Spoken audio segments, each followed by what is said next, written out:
Okay, good evening, and welcome to the hearing of the Lancaster County Engineers 1 and 6 Road and Bridge Improvement Program for 2020 to 2025. And for introductions, we have, on my left, Engineer Pam Dingman, Commissioner Deb Shore, and on my right, we have Commissioner Krista Yoakum and Commissioner Rick Vest. And I am Commissioner Roma Amundson. Will you please join with me in saying the Pledge of Allegiance? I pledge allegiance to the flag of the United States of America and to the republic for which it stands, one nation, under God, indivisible, with liberty and justice for all. All right, and thank you so very much. And before we begin the meeting, I just would like to say that the hearing will begin with Engineer Dingman's presentation of the 1 and 6 year program, followed by any questions that the county commissioners may have of her or her staff. And then following the questions, the hearing will continue with constituents coming forward to make comments. And as chair of the board, I have exercised my discretion and will limit these comments to 3 minutes, thereby ensuring that as many constituents as possible will be able to make pertinent comments. We will begin with proponents, opponents, and then those in the neutral position. We commissioners remind that the speakers that this is a hearing of your comments. If you have any questions you would like to ask the commissioners or Engineer Dingman, we ask that you visit with them following the hearing. So, Mr. Clerk, will you begin the hearing, please? A copy of the Nebraska Open Meetings Act is located on the wall of the hearing room. Additionally, a copy of all written material to be discussed at today's open meeting is available from the county clerk staff at the front of the hearing room. The material can also be viewed on the county's website at lancaster.ne.gov. Agenda item 1 is a public hearing. This is for the 1 and 6 Road and Bridge Improvement Program for 2020 through 2025.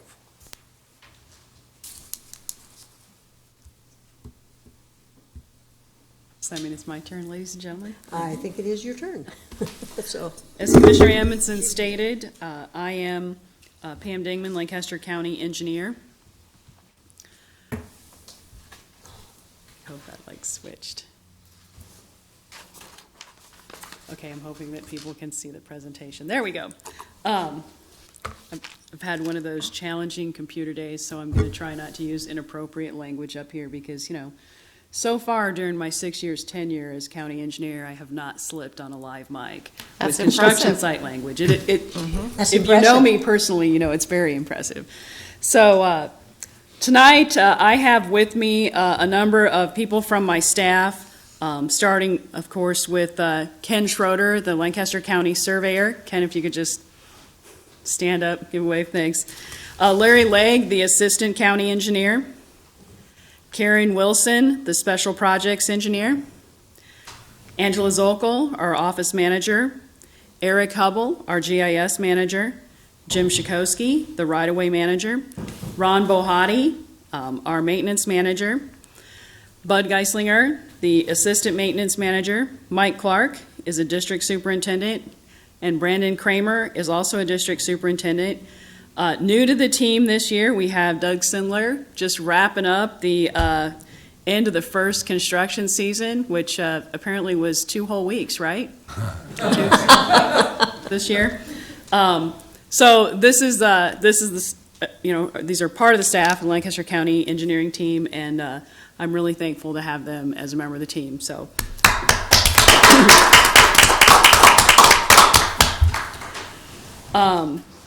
I would just like to say of this team, the people who work in the field in the maintenance area with me in Lancaster County, last year at the beginning of the year worked every day for 11 weeks. That was myself included. And then we were hit with the catastrophic record-breaking weather event. And I couldn't have had a better group of people with me. I know that sometimes we got a little cranky. And it indeed did take us at least 3 or 4 months to get caught up with our sleep, but it was an honor to be a service of Lancaster County, and it was an honor to have you guys as team members. I really appreciated you.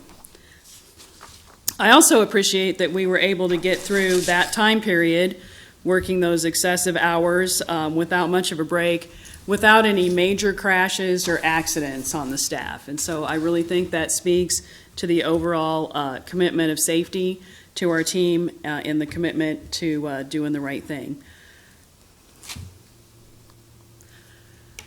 So I just wanted to talk a little bit tonight for those of you who are joining us on the television, as well as those of you here, you might not be aware of the order of magnitude of Lancaster County's program. We have approximately 296 bridges or bridge length box culverts. That is a culvert that has a span of 20 feet or more. This bridge pictured is one of our more famous Lancaster County bridges. We bought it used at an auction in the 1930s. This is its second location in Lancaster County. This is an example of a bridge that meets all criteria that are bad. It's fracture critical, it's structurally deficient, and it's also scour critical. These are the type of bridges that we continue to work to get off our system. Lancaster County's road system has a number of things on it, including 50 miles of road that are still dirt as a surface on them. We have a little over 1,000 miles of gravel and 300 miles of paved roads. This is a rather unfortunate picture of a culvert. I've long said as an engineer that once we bury the culverts, I never want to see them again. This year that hasn't worked out for me so well in Lancaster County. So in Lancaster County, we have approximately 1,000 box culverts. Those are culverts with a span of less than 20 feet, and approximately 6,900 pipe culverts, including driveway culverts. Some of the other things that Lancaster County Engineering is responsible for that you may or may not realize is surveying and GIS. And so within our department, we do construction survey as well as monument corner preservation. We have over 2,000 monuments that we preserve on a regular basis in Lancaster County. They are located at the section corners. Shown in this picture is one of the original monuments, and our staff is protecting this monument in place to preserve our control in Lancaster County. We also keep the county's geodetic information and control. What you may not know about Lancaster County is we do have 18 buildings around the county. These buildings were built anywhere from the 1930s with WPA cut limestone from the quarry shown in the picture. Incidentally, we also still have the quarry. It hasn't had rock mined from it since the 1970s.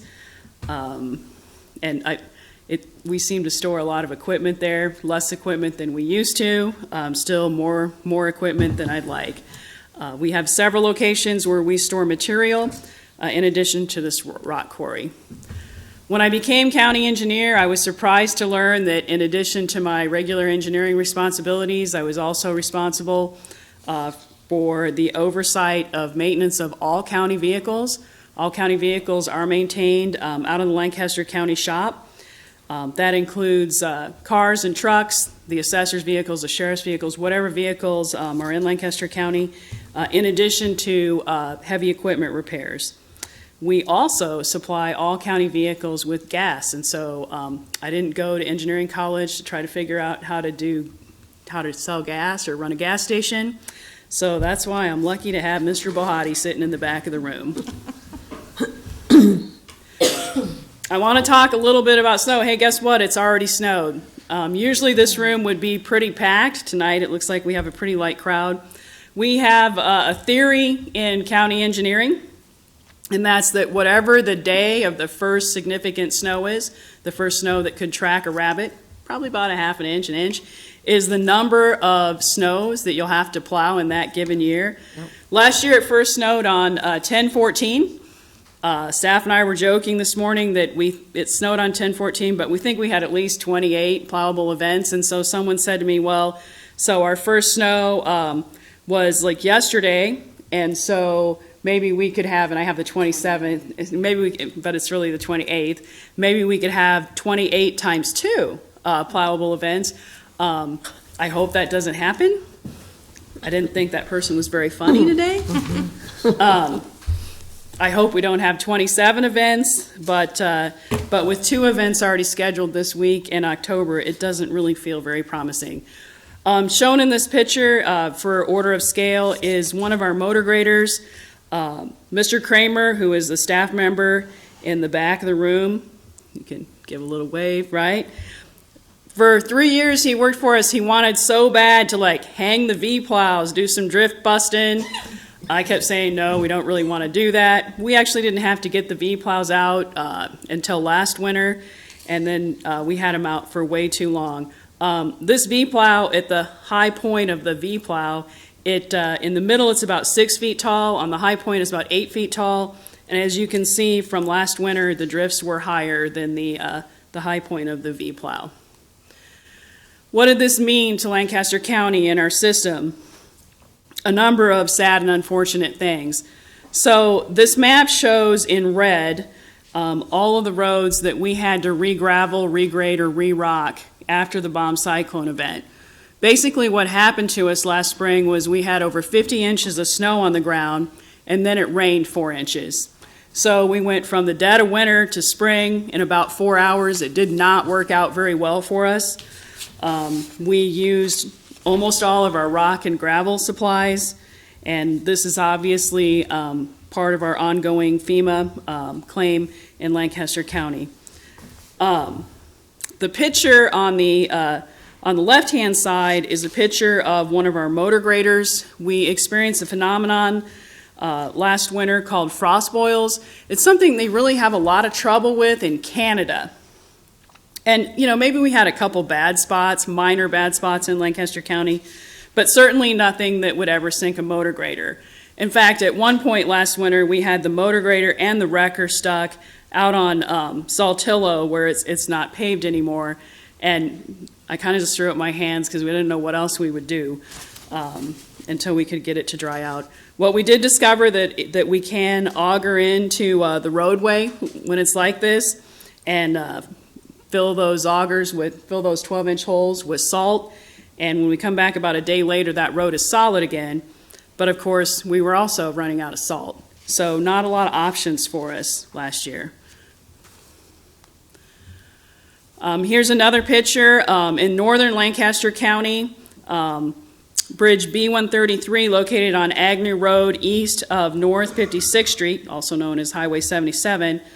You can see from this photo where the creek came up and it pushed large quantities of rock and debris up and over the road. And so this is just an example of a number of things we saw during that March timeframe with the storms. Here's another picture which really signifies what happened to our roads. And so as you look at this picture, you can kind of see where the gravel road used to be, and the gravel from the road is now in the field adjacent to the road, which is never really where we want it. It's not highly recoverable once it gets washed away that far, and these are the things that the staff has dealt with a lot this year. We also experienced a number of embankment failures, in particular in the southwest corner of the county. This is a photo of a large embankment photo. In the middle of the photo, you can actually see my 5-foot probe, which is stuck all the way in. The crack was quite deep. We did have to go in and dig this out and recompact this road. These are the types of things that we see after severe winters like we experienced last winter. We did have 2 bridges excuse me, that were significantly damaged during the March event that we're on federal aid routes. And so that was D88, which is on Agnew Road and just east of Highway 77. I think what's significant about this road is this is the 3rd major stabilization project that we've had to do to this bridge in the last 5 years.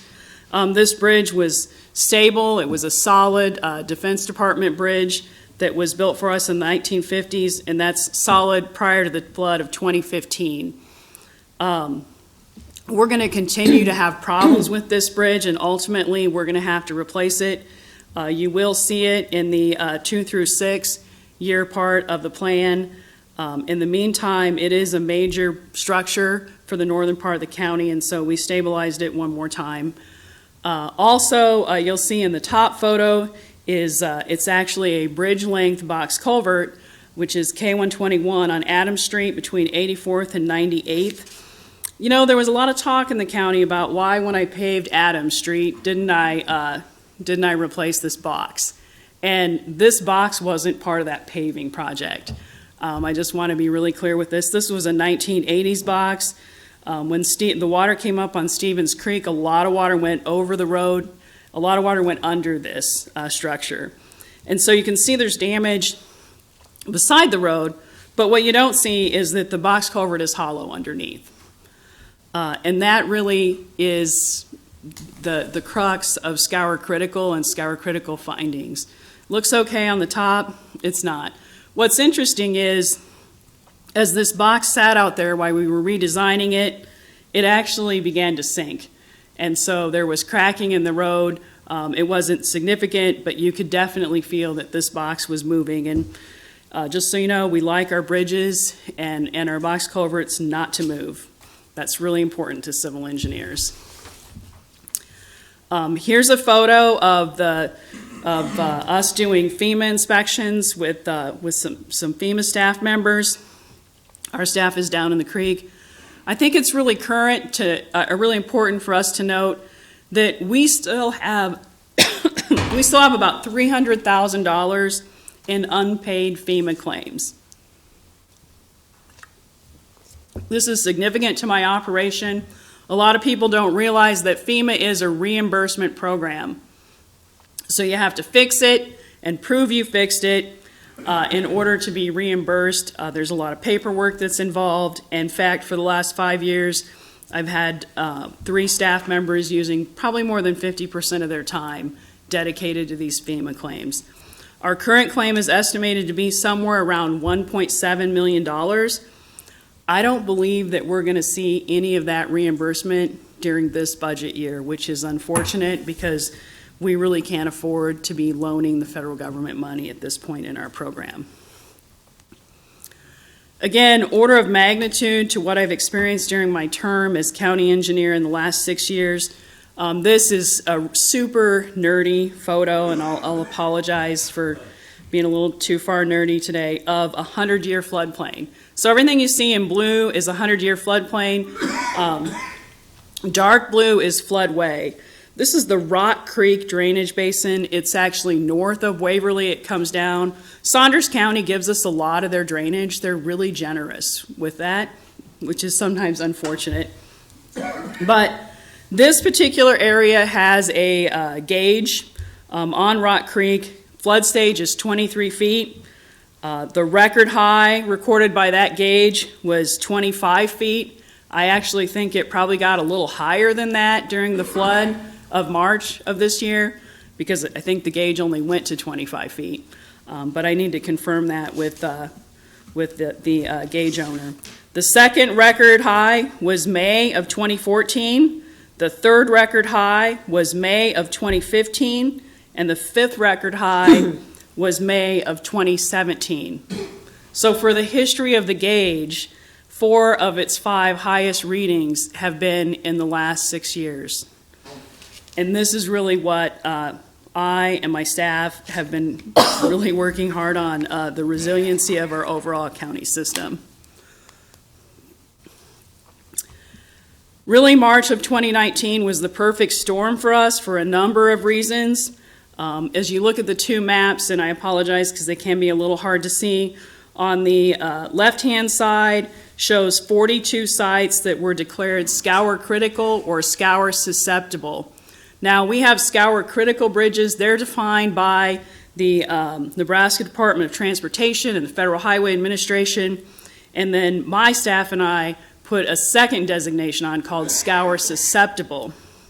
And scour susceptible are really bridges that are of a similar construction type and similar construction year and similar drainage basin as these other bridges, so that we go out and inspect those all together. And you might say, why, Pam? Well, in the flood of 2015, we had a bridge that on a 0 to 10 point scale for scour was a 10. 0's the worst, 10's the best, right? So why would I go and inspect a bridge that was a 10? Except for during the flood of 2015, the water got so high that this bridge was over an abandoned oxbow of Salt Creek. And when water started rolling over this bridge, it was the first to fail. It was the first to have a large hole in front of the abutment. So we're serious about our safety in Lancaster County. I'm serious about my responsibilities as an engineer. So that's why we inspect the additional sites. 42 sites prior to the March event, 62 sites after the March event. It added 20 more critical bridges to our list. We went in the wrong direction.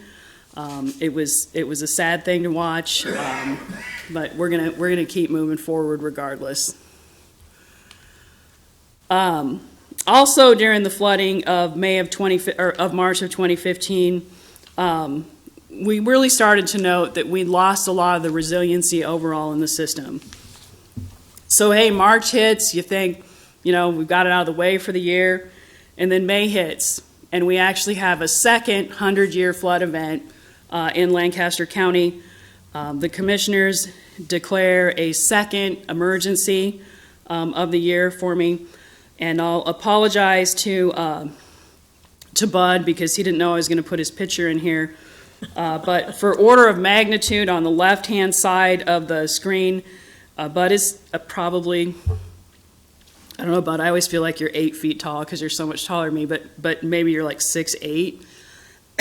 He's standing by a pipe on a road that is failing. The hole in front of him is probably every bit of 5 or 6 feet deep. The bottom slide, you can see he's standing on the other side of the road.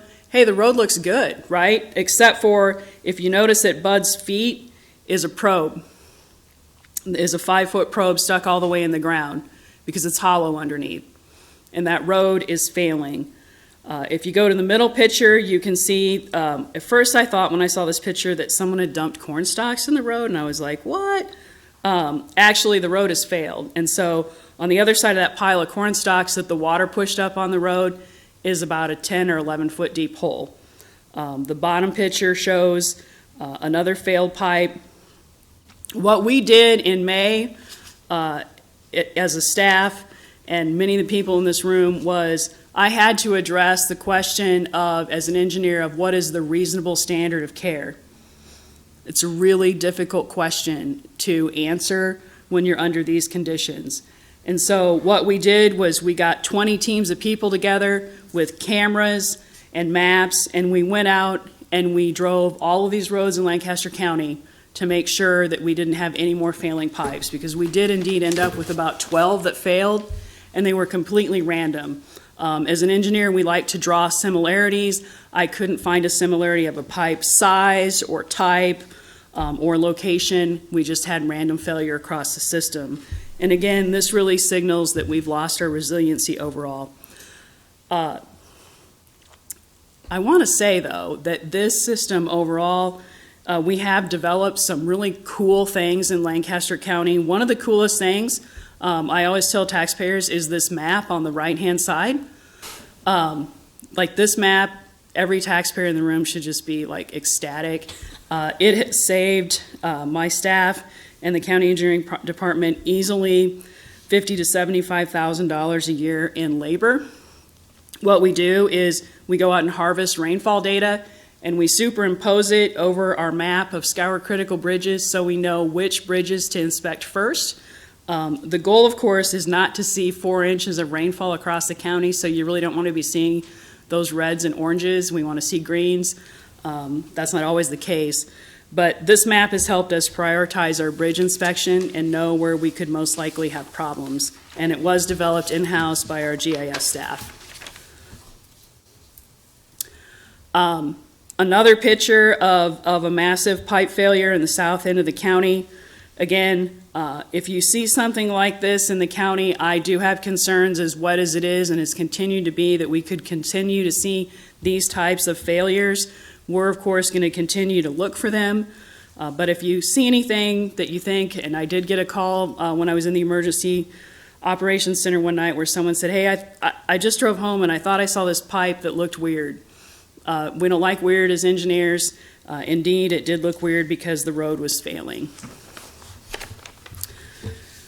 Closed bridges in Lancaster County. We still have 20 bridges that are closed in Lancaster County. We have gotten quite a few more open this year, but I kind of seem to go 2 steps forward and 1 step back.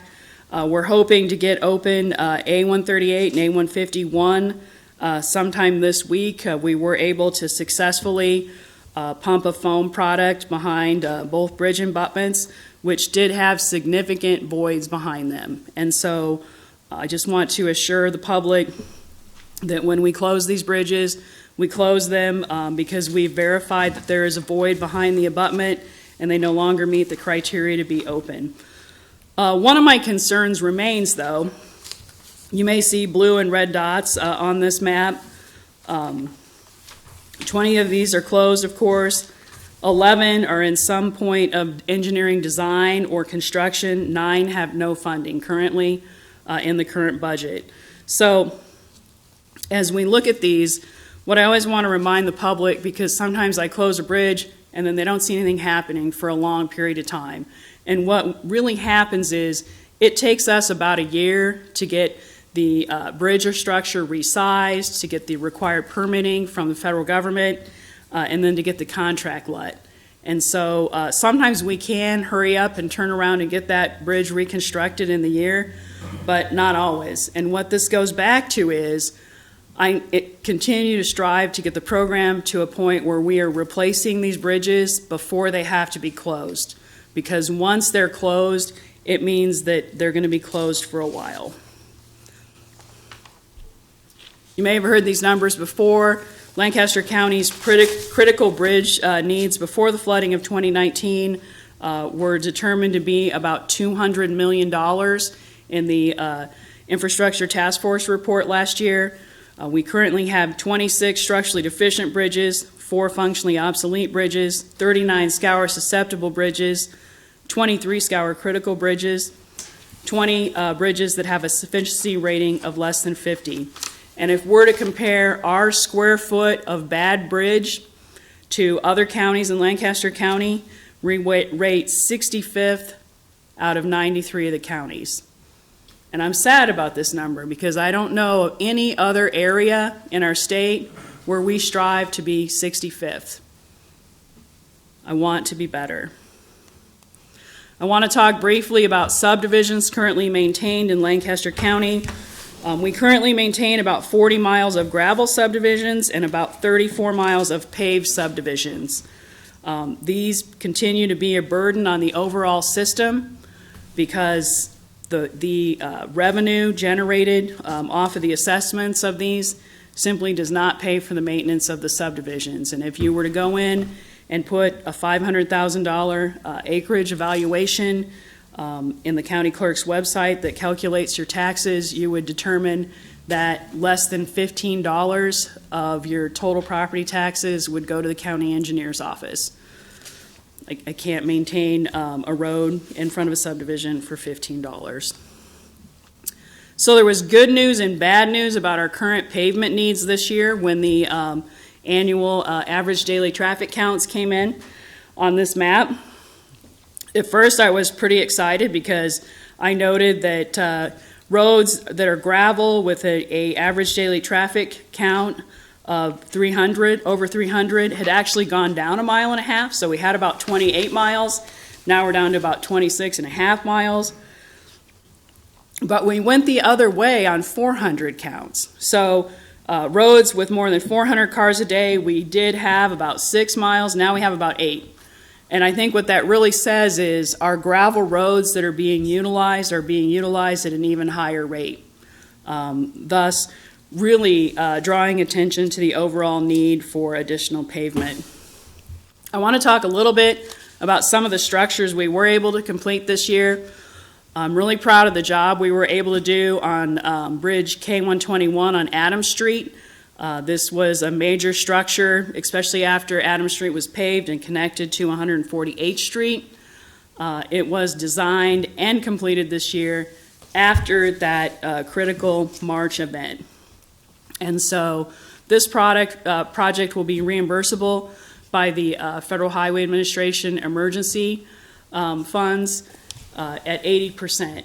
Now, what's kind of a bummer about this is recently the Nebraska Department of Transportation informed us that they can't reimburse us until the U.S. Army Corps of Engineers approves all of their ER projects. I'm kind of sad about that because even though the money has been allocated, we're going to be waiting on the Corps before we can be reimbursed. Here's another project. It was closed for a significant period of time, and that's Bridge N19 on West Pioneer Boulevard and Southwest 98th Street. We originally turned it in the flood of 2015, and the FEMA said they would reimburse us for replacing this bridge. When FEMA came back and audited us, they said, "Hey, Engineer Dingman, not so fast. That was a really bad bridge anyway." Indeed, it had been weight rated for 3 tons, which is really your car or pickup truck without your large relatives in it. So FEMA came back and then said, "We'll pay you for 10% of our estimated cost of the bridge," which was $16,000. I just want the public to know that I've heard rumors that, hey, Engineer Dingman, you close bridges so you can get FEMA funds, you're playing a game. If it's a bad bridge, FEMA's not going to reimburse us for it. They want us to have good, solid structures, but they reimburse in kind. So just like if you had a really old car and you totaled it, you're not going to get paid for a new car. That's how the program works. This is Bridge G144 that we were able to get open actually just last week between 27th and 40th Street. We did have quite a time with this. We actually had 2 contractors default on this contract before I could get a 3rd contractor in there and get it finished. So I'm really glad not to have to go for a 4th contractor. And here's Bridge G111 on Alva Road, actually just west of 112th Street. When you look at it, it doesn't really look significant. There was a bridge there. We converted it to a box culvert. What I want people to know on our bridge to box plan is box culverts are about 1/3 the money of a bridge. But when I finish the project, it doesn't really look very exciting, right? I'm still glad to have the project finished and the road open. If I could talk a little bit more about projects that were completed in last year's budget, we actually constructed 8 bridges or bridge length box culverts. We repaired 3 bridges. We designed 8 bridges, and we have 1 bridge awaiting permitting, and that bridge is another bridge that is over critical tiger beetle habitat. On our overall progress for our asphalt and our paving maintenance program, I think what's significant is 5 years ago we had 98 miles of asphalt paving in need of maintenance. Today we're somewhat around 40 or 42. This year we were able to overlay a little over 15 miles of asphalt. We also tried some other things like hot in place recycled program and a chip sealing program. In addition to that, we were able to grade the 2 miles of South 82nd Street, which is significant once again because we've had 2 full dry weeks of weather this entire calendar year. And we were able to do the engineering on the 3 miles of Saltillo Road. Some things that I'm looking at in the FY20 budget year is we hope to construct another 8 bridges. In addition to that, we want to repair another 2. The primary focus will be on replacing the bridges that are currently closed in the south side of the county, and mainly we're doing bridge to box culvert on the south end of the county. In addition, we have 2 bridges that have channels around them that need to be repaired.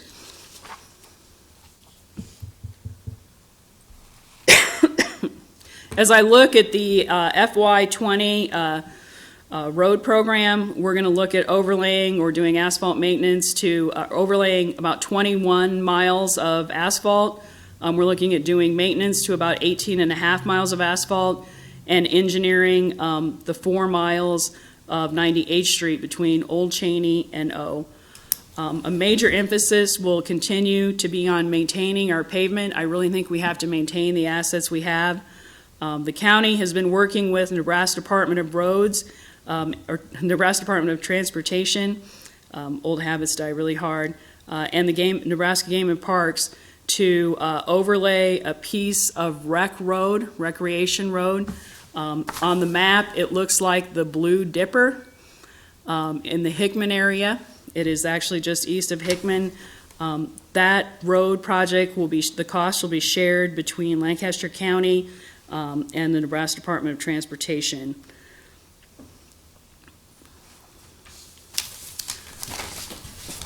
In addition to that, as you continue to look at the map, we've worked with the Lincoln Metropolitan Planning Organization, also known as the MPO, to get LCLC funds to begin the design and construction of 98th Street in cooperation in cooperation with the MPO. So we're also hoping that next year we can work on South 82nd Street. We currently have saved highway buyback dollars. We really need to get our current allocation of highway buyback dollars from Nebraska Department of Transportation in order to build that project. I don't currently have this project in the budget, but if I can talk the commissioners into it, I may add this project to the budget during the mid-year budget cycle. In addition to that, I remain highly concerned about the East Beltway corridor.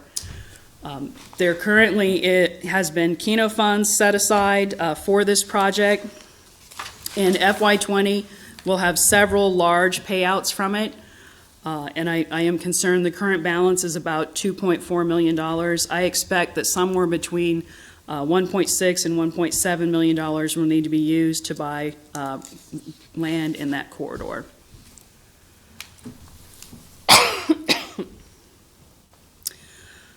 As we move on to the out years, FY21 and 25, I really need to focus on North 14th Street. And as you see the photos here, there's times when I sit in my office and I say, wow, I wonder what that last county engineer was thinking. And then there's times when I make decisions in my office that I know the next county engineer will be like, wow, I wonder what she was thinking. That being said, there are actually about 6 structures on North 14th Street that are bad, that are not in good condition at all. 3 of those structures are WPA era 1930s bridges that a prior engineer cut the deck off of, and when he went to raise the ground to pave North 14th Street, he put a new deck on. Now, in his notes, he says that he only expected that to last 20 years. That was in the 70s. We're obviously well past that. That was probably never a good idea. I know what he was doing. I know he's trying to do the best thing for the county and get some more paving, but it just wasn't the right decision. So we're really going to have to focus on that North 14th Street corridor, which is really Lancaster County's only paved north-south stretch from north out of the Stonebridge Creek subdivision all the way north to the county line. In addition to that, we're going to look at a number of closed bridges in those years 2 through 5. I think what's significant, I circled in PowerPoint on the map, and I learned that PowerPoint has this thing called Galaxy, and if you try to circle, it makes the colors be different every circle, which I didn't really appreciate as an engineer. I'd just like to note. That being said, the circled bridges on this map are bridges that are currently closed. What does that mean? That means they're going to be closed for several more years. That's a major source of sadness in the county. I hear from a lot of people, why do these bridges have to be closed for so long? And the real answer is we simply don't have the money to repair or replace them. As we look at the out years again, FY21 through FY25, one of the things that we're going to plan to do is we're going to continue to maintain our roads and put the major emphasis on maintaining the existing system. But in addition to that, we're going to work on some other roads. We're going to continue to work on Saltillo. We have still some permitting and right-of-way, well, actually still all of the permitting, right-of-way and right-of-way acquisition, as well as the construction of Saltillo. Many of you are aware that is an NDOT safety project. We're really looking forward to getting that done for the benefit of Lancaster County. In addition to that, we're going to continue to work on that 98th Street corridor. It's going to be done in 2 different pieces, and so it will have to be constructed in multiple phases also. And lastly, let's hope there's less snow this year, because that would help us out a lot. And with that, I would take any of the public's questions, I guess, or testimony on the 1 and 6 program. Do any of the commissioners have questions? Okay, we can move then to constituent comments, questions, comments. Proponents?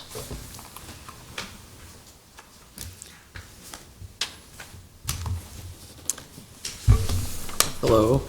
Since this is a public hearing, I'll need to swear you in. Do you solemnly swear or affirm that the testimony you're about to give is the truth and nothing but the truth? It is. I do. My name is Mike James. I live at 4810 South 76th Street in our wonderful county. I work in Northeast County. I work in the northeast part of the county, so I commute from one end to the other. And I think it's really important that we make sure we keep funding the East Beltway corridor. For example, on October 22nd, 84th Street was closed in front of the Lancaster County Event Center due to an injury accident. And 2 weeks prior to that, 84th Street was closed at Holdridge Street due to an accident. And 2 weeks prior to that, again, 84th and Holdridge, 84th Street's closed. And I've been keeping track here. Oh, look at that, September 12th, Lincoln needs an East Beltway. 84th Street was closed at Vine. So my point is, there really isn't any streets between 84th and 148th Street for people like me and my coworkers to get to the southern part of the county. So we need to make sure that we're on track with funding that East Beltway. I have a lot of confidence in all of you up here, specifically Engineer Dingman. I have a lot of support for what you guys are doing. I don't have that same trust factor with LTU, but I do with you guys. I think you're doing a phenomenal job. I encourage you to keep up the good work and continue to fund the East Beltway corridor. Lost one page here.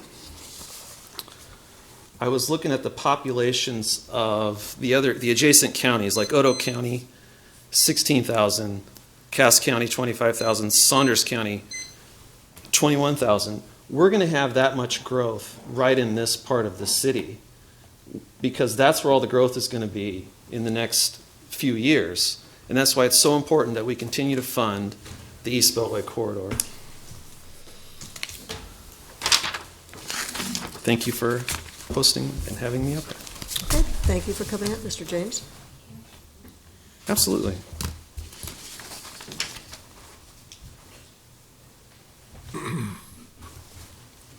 Okay.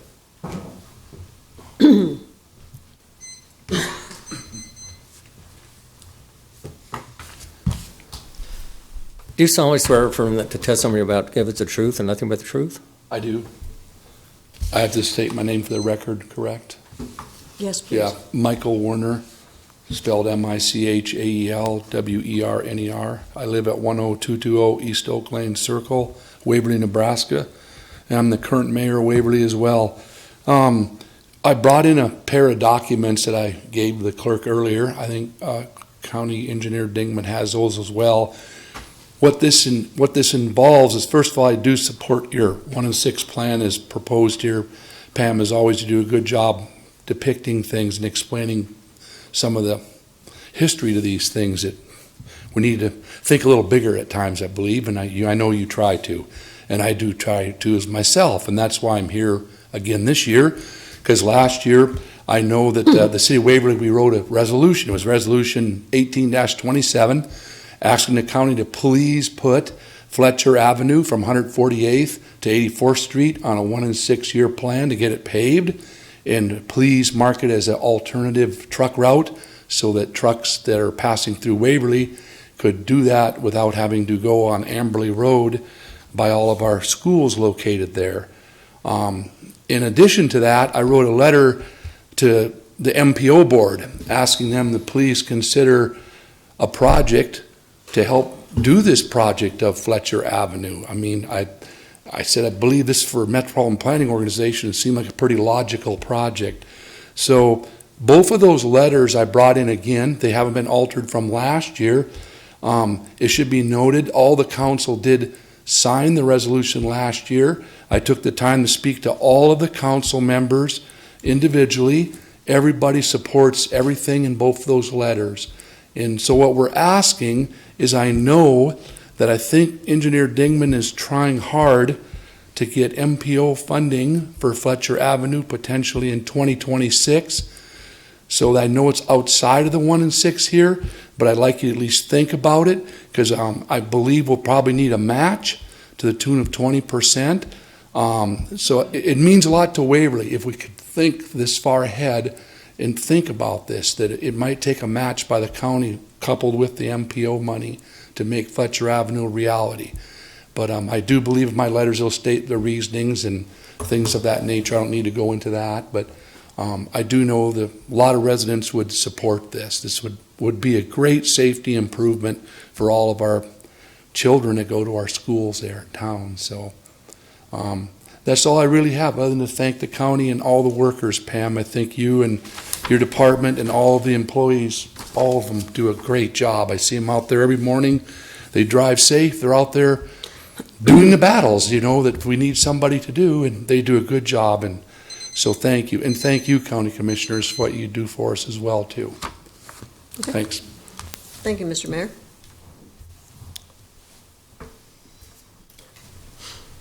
Hi, Silas. Hi. You solemnly swear from the testimony you're about to give is the truth and nothing but the truth? I do. I appreciate your time. I am Silas Clark, S-I-L-A-S, 115 Locust Street in Hickman, Nebraska. I'm the city administrator. I was also your vice chair for the infrastructure task force.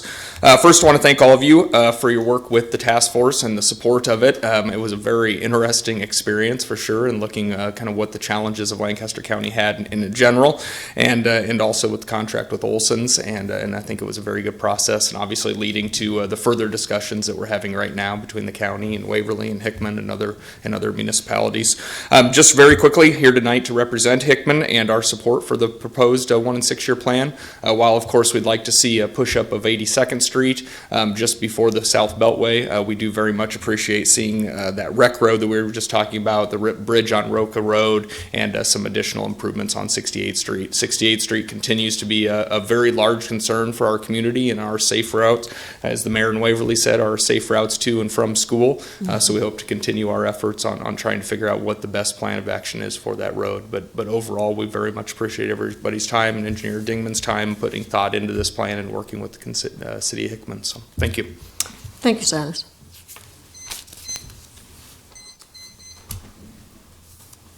Hey, anyone else? Is there anyone else who would like to speak? Yeah, please.